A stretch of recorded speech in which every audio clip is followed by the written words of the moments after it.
Bonjour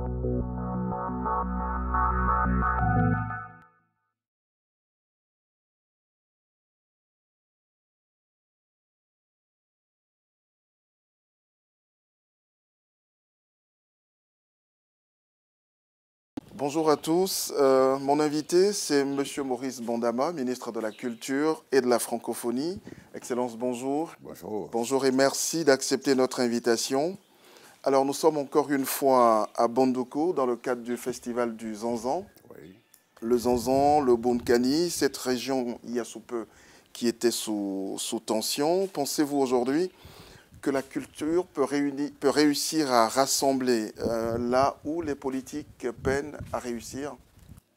Merci, cher ami, de m'inviter sur le plateau. Je suis heureux de cette question. Effectivement, cette région a connu des affrontements il y a quelques mois. Vous savez, l'Afrique et la Côte d'Ivoire, que je connais le mieux, est une mosaïque de culture et d'ethnie. Et cette diversité est une richesse. Malheureusement, cette diversité est exploitée par certaines personnes, certaines élites, pour nous diviser. Nous parlons de Bondoukou, mais la grande crise que nous avons connue ici en Côte d'Ivoire est partie de la mauvaise exploitation de notre diversité, de nos différences. Alors même que ces différences ne sont qu'artificielles, parce qu'au plus profond de chaque Ivoirien sommeille l'homme généreux, l'homme accueillant, la femme hospitalière, la femme enthousiaste. Tout cela a été expérimenté et démontré sous le règne du président Houphouët-Boigny, à travers une éducation à l'acceptation de l'autre. Notre culture, nos différences ethniques, nos cultures ethniques ont des méthodes de règlement des conflits. Nos parents ont créé une forme de mode de vie, de modus vivendi, qui permet, chaque fois qu'il y a un conflit, de puiser au plus profond des alliances interethniques, des alliances à plaisanterie, pour que les conflits soient réglés de façon pacifique et non par la violence. C'est tout cela que nous avons mis de côté. Et c'est ce que nous voulons promouvoir, pour montrer que nos diversités ne sont pas des antagonismes, puisque dans leur diversité, ces cultures expriment les mêmes valeurs. Les valeurs d'amour, les valeurs de fraternité qui sont exprimées à travers nos contes, à travers nos mythes, où l'étranger, où l'enfant, où la femme sont protégés, sont défendus. Donc il s'agit pour nous de montrer que ces valeurs ont droit de citer, qu'elles ne sont pas mortes, qu'elles sont belles et qu'il faut faire découvrir ces beautés et les faire vivre pour qu'elles puissent influencer nos pensées, nos conceptions, nos sentiments et qu'il y ait une nouvelle expression de ce savoir-vivre et de ce vivre ensemble. Le président Houphouët-Boigny disait que la Côte d'Ivoire avait beaucoup investi dans l'économie, mais l'économie ne peut pas être la seule dimension de l'homme. Il disait déjà le 7 août 1970, et il disait à cette époque-là que la culture devra être le nouveau secteur d'investissement afin que la culture puisse apporter ce supplément d'âme qui nous permet d'être des humains. Vous savez que le ministère de la Culture, d'abord secrétariat d'État à la Culture, a été créé en 1970. C'est après ce discours-là que ce ministère a été créé. Et donc, nous travaillons à rassembler les Ivoiriens à partir de leur culture, parce qu'au-delà de cette diversité, nous sommes 4 grands groupes culturels qui ont des convergences, et c'est ce que nous voulons exprimer à travers les événements culturels que nous organisons par les festivals. Alors, de façon concrète, comment faire aujourd'hui de la culture le ciment de l'harmonie du groupe social? Qu'est-ce qu'on fait? Par quel bout on commence? Est-ce que c'est dans les conférences? Est-ce que c'est dans les rencontres comme celle du Zanzan? Qu'est-ce qu'on fait concrètement pour faire aujourd'hui de la culture le ciment de l'harmonie du groupe social. Vous savez, la culture n'est pas dissociée de notre quotidien. La culture n'est pas un objet ou une entité distincte de la vie de l'homme. Nous y baignons à travers nos chants, nous y baignons à travers nos contes, à travers nos mythes, à travers notre histoire. Nous y baignons à travers les valeurs spirituelles et les valeurs religieuses. Dans nos régions, nous avons des interdits, nous avons des bois sacrés, nous avons des pratiques initiatiques, nous avons des fêtes de génération. Et tout cela, c'est la culture. Donc, ce n'est pas un corps indépendant du corps humain, du corps social, du corps spirituel. Donc, il n'y a pas à dire, comme si on préparait un mets de cuisine, il faut mettre le sel, il faut mettre l'huile, il faut mettre l'oignon, et puis comme ça fait une belle sauce. Non, c'est dans notre quotidien. Et il n'y a pas meilleure façon d'utiliser la culture comme moyen de cohésion que d'exprimer ces diversités. Toutes les grandes institutions, l'UNESCO et la francophonie, instruisent, encouragent les États à promouvoir les diversités culturelles des pays face à la mondialisation et à une forme d'homogénéisation des valeurs, parce que certaines valeurs seraient dites universelles. Et ce qui fait que les peuples se révoltent, c'est de se sentir oubliés ou absents des grandes instances d'expression des émotions, des grandes instances d'expression de l'âme et des cultures. Quand vous rassemblez des populations et que vous les invitez chacune à exprimer par sa danse, par ses costumes, par ses richesses culinaires, tout son savoir-être et son savoir-faire, ce peuple se sent intégré dans une vaste communauté d'action et de communion. Et c'est comme cela que nous créons la communion, c'est comme cela que nous créons la paix, parce que tout le monde se sent concerné, tout le monde se sent présent, c'est-à-dire représenté. On se sent présent quand on est représenté. Donc, on ne se sent pas oublié ou mis à l'écart. Donc, nous pensons que notre culture, ce sont nos danses, ce sont nos mythes, ce sont nos contes, ce sont nos proverbes, ce sont nos expressions spirituelles. Tout ceci fondé sur l'amour du prochain, sur la non-violence. Dès lors que nous faisons la promotion des méthodes de règlement pacifique de nos conflits, alors nous créons la cohésion. Et c'est pour cela que le chef de l'État, nous reviendrons sur ce point tout à l'heure, a reconnu le statut des chefs traditionnels et des chefs religieux.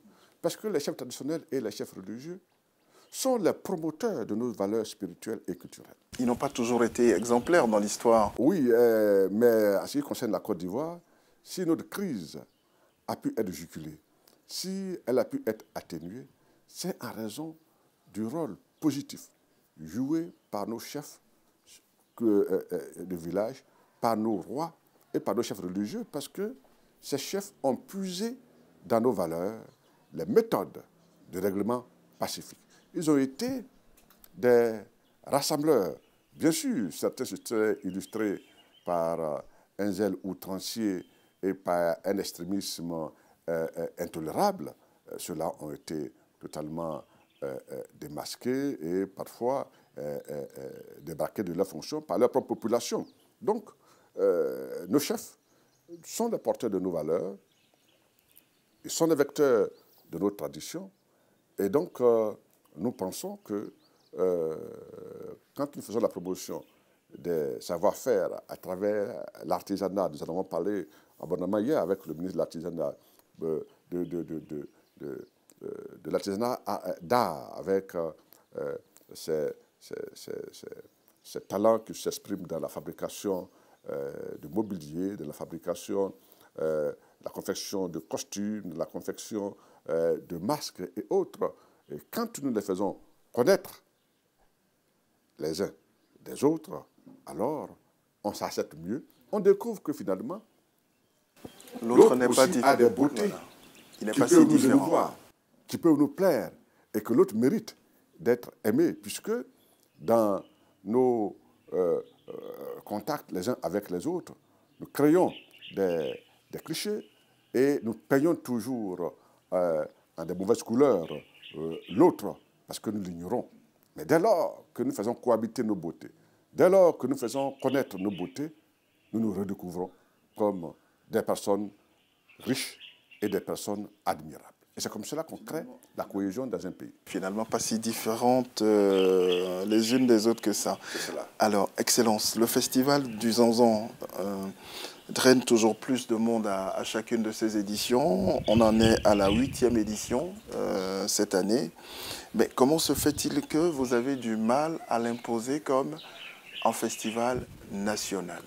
Le premier objectif, c'était de faire en sorte que les valeurs culturelles de la région ne se perdent pas face aux médias, face aux danses urbaines et à la grande influence des films étrangers.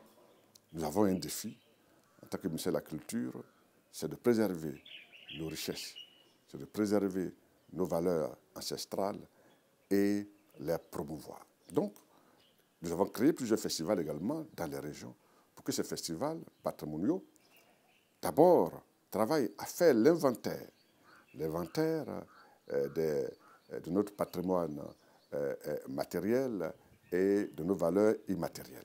Ceci face à la scolarisation, face à l'urbanisation qui nous font perdre nos valeurs anciennes.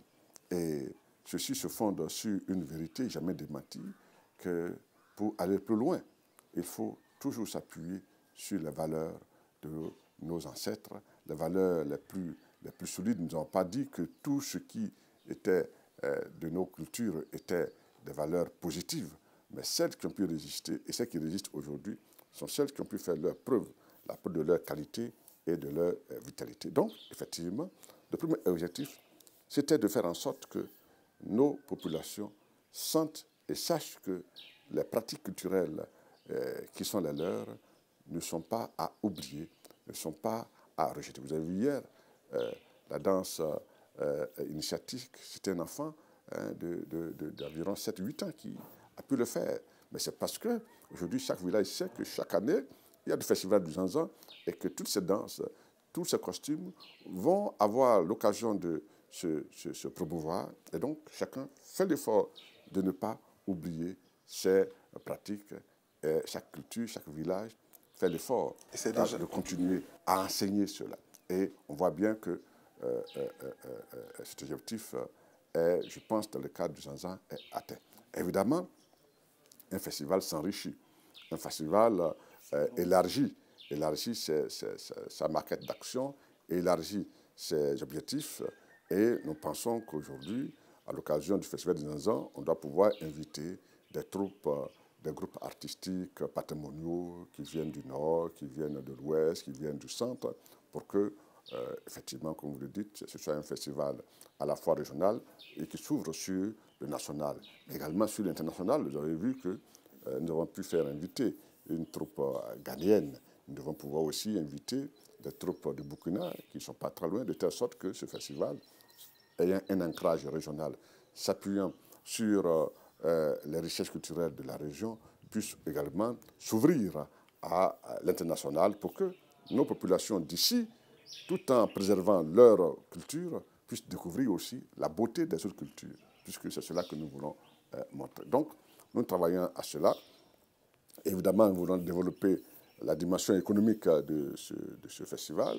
Nous savons que c'est un grand festival au monde, sont des vecteurs de croissance des régions, puisque les opérateurs économiques, les hôteliers, les transporteurs, les restaurateurs et autres artisans réalisent entre 25 et 30% de leur chiffre d'affaires de l'année durant cette période. Donc, nous travaillons à cela et nous pensons que dans les années à venir, ce festival va donner tous les résultats des promesses qu'il a suscitées. Alors, est-ce que vous préparez, vous en avez assez parlé, mais est-ce que vous préparez des réformes spécifiques aujourd'hui pour la promotion de la culture au niveau régional? Là, on parlait tout à l'heure des différents festivals, mais il n'y a pas que les festivals pour la valorisation de la culture régionale, des cultures régionales. Le ministère de la Culture, je vous l'ai dit, a été créé en 1970 par un secrétariat d'État. Et donc aujourd'hui, 2016, c'est un ministère qui existe donc depuis 46 ans. Et des lois ont été proposées et votées. Nous devons dire qu'en 5 ans de présence à la tête de ce ministère, nous avons fait 80% des lois qui régissent ce ministère. 4 lois ont été votées dans différents secteurs de la culture. D'abord, nous avons une loi d'orientation générale sur la culture de notre pays qui embrasse tous les compartiments de la culture. Nous avons fait voter une loi sur l'industrie et le développement du cinéma. Nous avons fait voter une loi sur l'industrie du livre et nous venons de faire voter une nouvelle loi sur le droit d'auteur et le droit voisin. C'est-à-dire que tous les secteurs de la culture sont soumis à des réformes pour que la culture au niveau législatif soit aux normes internationales et que nous puissions inscrire la Côte d'Ivoire dans la dynamique des pays qui ont des ambitions. Et comme le chef de l'État, le président Alassane Ouattara, l'a imprimé, un pays émergent et un pays qui, dans les 10-20 années qui viennent, compte parmi les 30 plus grands pays qui comptent au monde. Et nous avons les moyens, et au niveau de la culture, nous devons pouvoir épouser ce rythme. Et pour cela, il nous faut faire des réformes. Donc nos réformes touchent tous les secteurs de la culture. Aucun des secteurs n'est à négliger et aucun des secteurs n'est mineur. Tous les secteurs de la culture sont d'abord créateurs de la cohésion sociale, sont créateurs de l'amour du prochain, mais également sont créateurs d'emplois. Nous avons une étude presque achevée aujourd'hui, mais nous avons déjà les premiers résultats. Cette étude est soutenue par l'UNESCO et le PNUD. Cette étude porte sur la dimension économique de la culture. Et nous avons, pour les résultats que nous avons aujourd'hui, qui restent à être, disons, promus, qui restent à être montrés au grand public, ces résultats indiquent que le secteur de la culture, l'artisanat d'art, emploie plus de 650 000 personnes. 650 000 personnes. Et que notre contribution au PIB est d'environ 3%. Mais ces 650 000 personnes sont des femmes et des hommes qui sont régulièrement inscrits dans le registre officiel de commerce et qui sont recensés par la Direction générale de la comptabilité parce que ces personnes-là, ces opérateurs culturels, payent des taxes, payent des impôts. Mais nous ne comptons pas d'immenses lots qui fonctionnent dans l'informel. Vous voyez, ici, dans le Zanzan, à Bondoukou, tous ces artisans qui fabriquent des meubles ne sont pas recensés dans les livres de la comptabilité. Donc, nous avons encore peut-être encore plus de monde qui vivent du secteur de la culture. Tous les tisserands que vous voyez au bord de nos routes, tous ces jeunes peintres qui sont des peintres naïfs qui sont au bord de nos routes ne sont pas recensés. Et pourtant, ce sont des personnes qui réalisent des chiffres d'affaires allant à 2 à 3 millions de francs CFA par an. Ils ne sont pas comptabilisés. C'est dire que la culture est un secteur, un grand vivier de création d'emplois. Et les études que nous avons faites montrent que la culture est un secteur qui concourt à l'autonomisation de la femme, puisque 45% des emplois créés dans le secteur de la culture sont exercés par les femmes. C'est les métiers de la couture, c'est les métiers de la coiffure, c'est les métiers de la maroquinerie, c'est les métiers de la musique, c'est le métier du cinéma, c'est le métier du livre. Donc 45% de ces métiers sont exercés par des femmes. C'est dire que notre ambition de faire de la culture un des maillons essentiels de notre croissance économique est tout à fait légitime et tout à fait réaliste. Donc, nous travaillons à cela, en plus que la culture permet de véhiculer des valeurs d'amour et donc de créer la cohésion. Il est démontré que les pays où 30-40% de la population a accès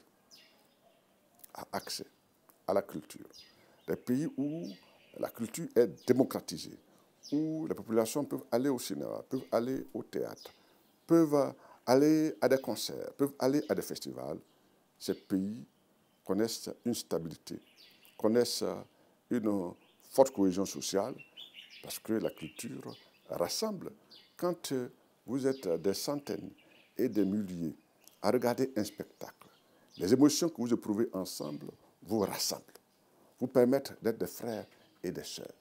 Éprouver des émotions fortes, des émotions de joie, des émotions de rêve, vous permettent de fraterniser. Et à travers ces émotions, à travers ces rêves, nous véhiculons des valeurs de fraternité, des valeurs d'amour, des valeurs de travail, des valeurs de pardon. À partir de ce moment-là, nous créons les bases d'une société stable, d'une société fraternelle. Ce qui conforterait également cette base d'une société stable, c'est la réforme constitutionnelle voulue par le chef de l'État. Ce débat a lieu en ce moment et est-ce que le monde de la culture aujourd'hui peut attendre de cette réforme constitutionnelle, je vais dire beaucoup de choses. On entend plus les politiques et les juristes sur la question, mais pas assez, ou du moins pas du tout, les professionnels de la culture. Oui, vous avez raison, mais cela n'est pas trop tard pour le secteur de la culture d'intervenir dans ce débat, puisque une bonne partie de cette Constitution consacre une bonne part à la promotion et à la protection de nos cultures. Donc, cette nouvelle Constitution intéresse les hommes de culture et vous allez voir que dans les semaines à venir, les milieux de la culture, des arts, ces milieux vont commencer à s'exprimer et à s'approprier cette Constitution, à la soutenir et à la promouvoir.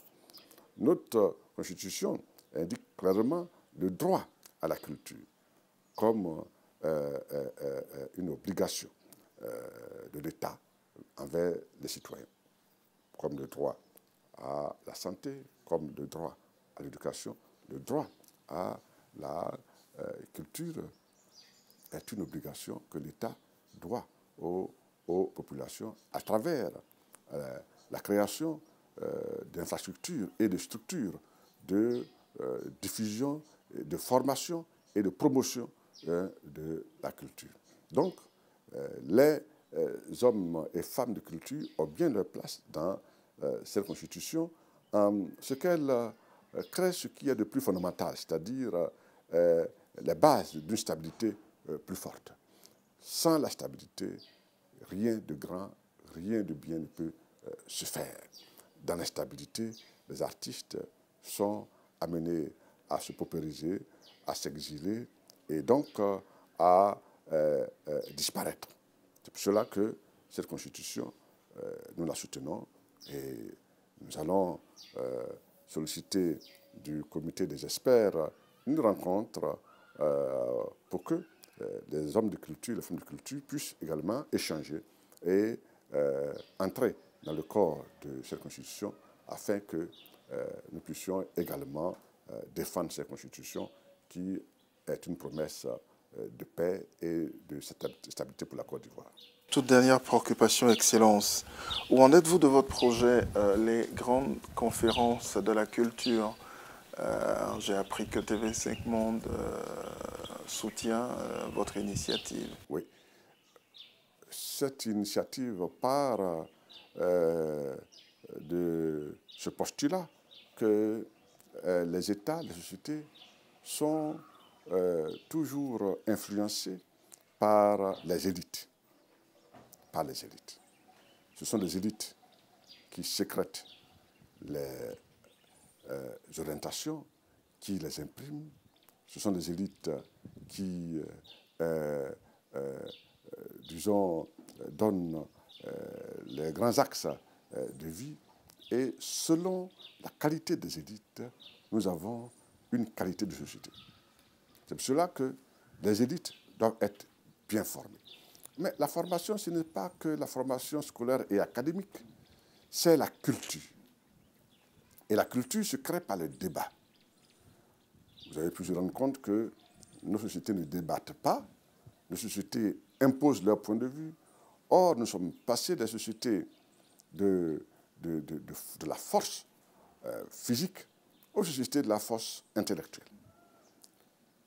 Les sociétés de la nature où les plus forts écrasaient les plus faibles. Et donc, dans ce contrat social qui a été scellé, où les populations délèguent leur destin à une élite, il est bon que cette élite soit bien formée. Et dans cette formation, une des dimensions, c'est la dimension au débat. Le débat permet d'être tolérant. Le débat permet de s'enrichir des connaissances des autres. Le débat permet de découvrir qu'on n'est pas seul détenteur de la vérité. Nous, étudiants, nous avons eu la chance de connaître des grands débats avec nos professeurs dans nos amphis. Nous avons eu la chance de voir en Côte d'Ivoire de grandes conférences se tenir dans les centres culturels, dans les grands hôtels. Cette chance que nous avons eue, nos enfants, nos jeunes frères et jeunes sœurs ne l'ont pas. À qui la faute? La faute, c'est bien à nous les dirigeants. Et c'est pour cela que le ministère de la Culture, qui a aussi pour mission de former des élites de haut niveau, nous pensons que là, un maillon manque. Ce maillon qui manque, c'est les débats. Donc, le ministère de la Culture initie ce projet qui est aujourd'hui une réalité, puisque nous avons déjà réalisé la première édition, le projet des grands débats de la culture. Nous voulons que la grande question aujourd'hui qui mène et qui mine le monde mérite d'être convoquée à la table de certaines personnes pour que ces personnes puissent débattre. Et nous avons déjà organisé un premier débat sur le thème de l'Ivoirien nouveau, mythe ou réalité, avec des personnalités du monde de la communication, du monde religieux, du directeur général de Fraternité Matin, M. Vénas Konan, un imam et un prêtre, l'abbé Apikan, et moi-même, invités à débattre. Et nous avions un public de jeunes intellectuels, de professeurs, d'étudiants, et les débats ont été très enrichissants. Et nous comptons continuer cette opération avec d'autres grands conférenciers. Nous avons pu avoir l'accord du ministre Jacques Lang, l'ancien ministre de la Culture de France, pour venir débattre de la question du dialogue des religions comme un rempart contre l'intolérance et l'extrémisme. Alors donc, nous avons déjà un chapelet de thèmes qui vont être convoqués à la table de ces grandes conférences. Donc, ceci pour que nos élites, nos jeunes, nos intellectuels soient formés au débat, à la contradiction, et que cette élite s'enrichisse des grands mouvements de pensée qui, aujourd'hui, mènent le monde. Donc, nous avons des sujets importants, et c'est pour cela que ce forum a été créé, et nous comptons sur des partenaires, sur les partenaires des médias, parce que ces débats, nous ne voulons pas le faire en vase clos, entre quatre murs. Nous voulons que ces débats puisse être porté devant le grand public à travers les médias, les chaînes de télévision, les journaux, et nous sommes en train de prendre des contacts et d'établir des partenariats. Il fallait faire la première édition et montrer la valeur et la pertinence de ce projet. La première édition a été un succès et donc aujourd'hui, nous sommes tout à fait disposés à coopérer avec des partenaires. Excellence, merci et bonne journée. Je vous remercie de nous avoir donné cette occasion de nous exprimer